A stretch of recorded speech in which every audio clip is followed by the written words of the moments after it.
तो नमस्कार दोस्तों, कैसे हैं आप सब लोग। आज मैं फिर हाजिर हूं आप सबके सामने एक नई कहानी लेकर, एक नई हॉरर और मिस्टीरियस कहानी लेकर। और आज की कहानी बड़ी ही खास होने जा रही है, क्योंकि आज की कहानी मामूली कोई हॉरर स्टोरी नहीं है, कोई हॉरर इंसिडेंट नहीं है, बल्कि ये एक पैरानॉर्मल इन्वेस्टिगेशन से जुड़ी हुई एक सच्ची घटना है।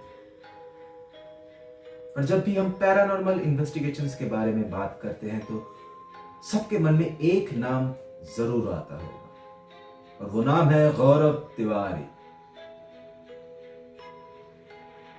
एंड गेस व्हाट, आज हम इस वीडियो में गौरव तिवारी के द्वारा किए गए जितने भी सबसे खतरनाक पैरानॉर्मल इन्वेस्टिगेशंस रह चुके हैं, उन्हीं में से एक के बारे में चर्चा करने जा रहे हैं। एक इंसिडेंट के बारे में मैं आपको बताने जा रहा हूं, तो अंत तक बने रहिए और दिल थाम के बैठिए। तो अभी बिना वक्त जाया किए चलिए कहानी पर आते हैं। रात के 2:30 बज रहे थे। दिल्ली के बाहरी इलाके में स्थित वो पुरानी हवेली अंधेरे में डूब चुकी थी, मानो वक्त ने उसे भुला दिया। वही टूटी हुई दीवारें, पुराने दरवाजे और हवा में एक अजीब सी ठंडक। वहां कुछ भी सामान्य नहीं था,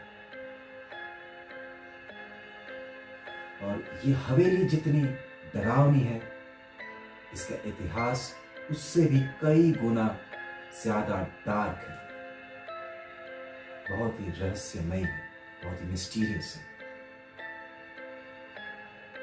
ये माना जाता है कि कई सालों पहले इसी हवेली में एक पूरे परिवार की एक ही रात में मौत हो गई थी। ना कोई हादसा, ना कोई लड़ाई, ना कोई बीमारी, बस एक ही रात में सब कुछ खत्म। किसी को नहीं पता कैसे हुआ, क्यों हुआ। वह बहुत ही रहस्यमय परिस्थितियों में वो घटना घटी थी। और उस दिन से लेकर आज तक इन 20 सालों में अगर कोई भी उस हवेली में रात गुजारने के लिए गया हो तो वो कभी आज तक वापस लौटा नहीं। खैर, तो गौरव तिवारी अपनी टीम को लेकर हवेली के लोकेशन में पहुंचते हैं और वो धीरे धीरे अंदर की तरफ बढ़ते हैं। तो जैसे ही वो अंदर कदम रखते हैं, वैसे ही उन सबको एक अजीब सी नेगेटिव वाइब्स आने लगती है। उनको ऐसा लगने लगता है कि वो जो हवेली की दीवारें हैं वो इन सबको सुन रही हो। बड़ी ही क्रीपी सा, एक अजीब सी बात। फिर भी वो लोग अंदर जाते हैं ड्राइंग रूम की तरफ। जैसे ही वो आगे बढ़ते हैं, उनका जो केटोमीटर था वो तेजी से रीडिंग्स देने लगती है, बहुत ज्यादा। तो एक क्रू मेंबर बोल उठता है कि सर, ये रीडिंग्स बहुत ज्यादा है। मतलब कि वो ये कहना चाह रहा था कि वो डर गया था। वो नहीं चाह रहा था कि आगे चलकर ये देखे, ये पता करे कि कौन उसका इंतजार कर रहा है। लेकिन गौरव तिवारी रुके नहीं। गौरव तिवारी आगे बढ़ते गए, और उन्होंने क्या किया, उन्होंने वहां पर मौजूद उन अतृप्त आत्माओं से वार्तालाप करने की कोशिश की। उन्होंने कहा कि अगर यहां पर कोई भी मौजूद है तो हमें डराने की कोई जरूरत नहीं है, क्योंकि हम लोग यहां पे सिर्फ सच्चाई का पता करने आए हैं।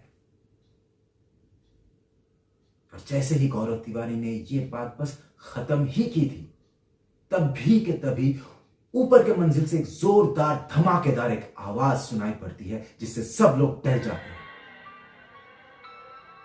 एक पल के लिए सब सुन पड़ जाता है। लेकिन हालांकि ये लोग इन्वेस्टिगेशन करने आए थे, तो सब लोग सीढ़ियां पकड़ के ऊपर की ओर जाने की कोशिश करते हैं, ये देखने के लिए कि ऊपर आखिर ऐसा क्या हो गया, जबकि ऊपर कोई है ही नहीं।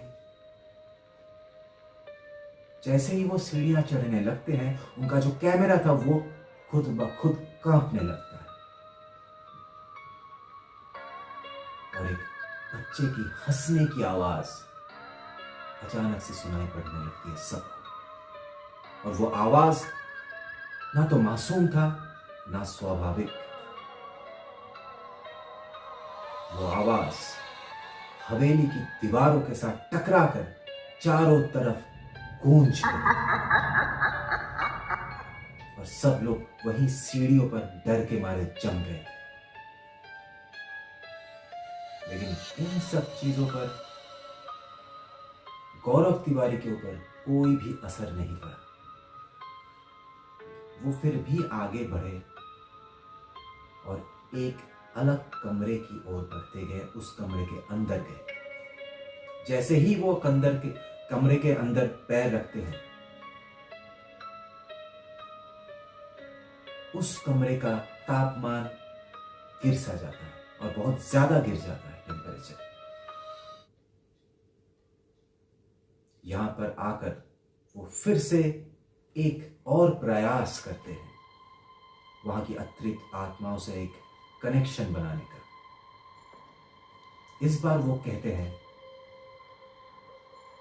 कि अगर आपको कोई तकलीफ है या कोई दर्द है तो हम आपकी मदद कर सकते हैं। लेकिन इस बार कोई भी प्रतिक्रिया नहीं आई, तुरंत नहीं आई।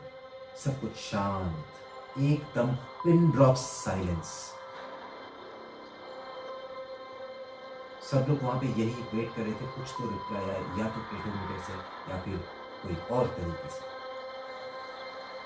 लेकिन कुछ देर बाद सबको एक बहुत ही धीमी सी आवाज सुनाई पड़ती है, एक औरत की आवाज।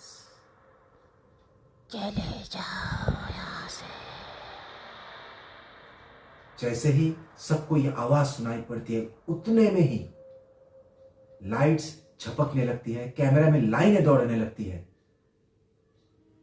और तुरंत क्रू मेंबर क्या देखता है कि गौरव तिवारी के पीछे से कोई तो परछाई इधर से उधर होके दौड़ के भागी और गौरव तिवारी की नजरें जैसे किसी अदृश्य चीज पर टिक गई।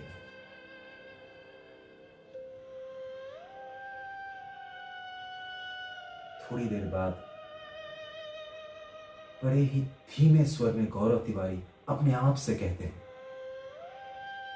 कि आज एक चीज साबित हो गया कि ये एक और सच्चाई है कि हर जगह इंसानों के लिए नहीं होता।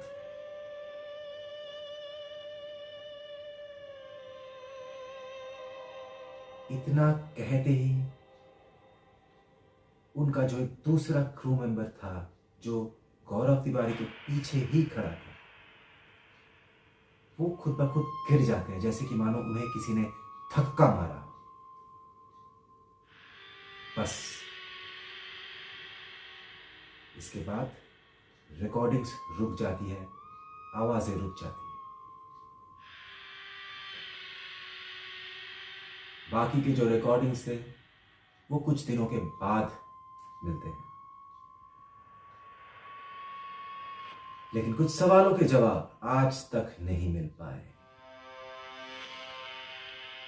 और वो हवेली, वहां पर आज भी कोई भी रात को जाने की या ठहरने की हिम्मत या बेवकूफी नहीं करता। शुक्रिया।